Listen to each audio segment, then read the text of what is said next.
bang may hawak na ipit to? Wala, hindi na. Kasi patuloy yung dalawa. Sabi na basta lumabas ang bilang ng gigil, may kalokohan na gagawin.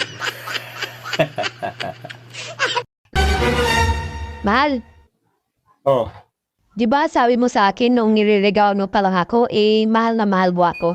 Totoo ba yon? totoo yun. Tapos nung ikinasal na tayo, ang sabi mo sa akin, hindi mo pasasaktan. Totoo rin ba yon? Totoo rin naman yun.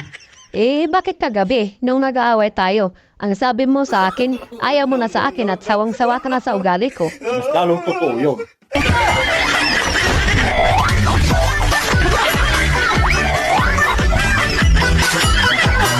Ayos nagpapainom ng kape nga na nag-inat, tapos binanat na kami. Pak! Nag-swimming na.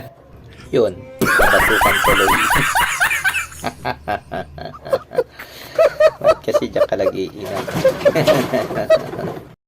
Maghiwalay na lang tayo, Han. Aba, hindi ako papayag. Bakit ayaw mo? Di ba sabi mo, hindi mo na ako mahal?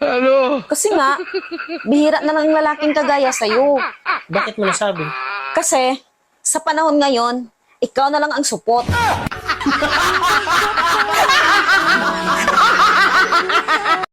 Wow, pera nakalawit. Toink! May bata pala nakasakay. Yari tuloy. Aray mo. Hindi mo nakita, may bata pala. Ako po, tulak bigla. Ahon biga nito. Nilamig siguro. Hala, pinagdiskata si kuya. Akala niya akala niya siya yung gumawa. Napagbintangan pa ang bulag. Pakasal na tayo? Sige. Saan mo gusto? Sa pare o sa mayor? Siyempre sa'yo. Tangang to. Nirereto pa ko sa iba.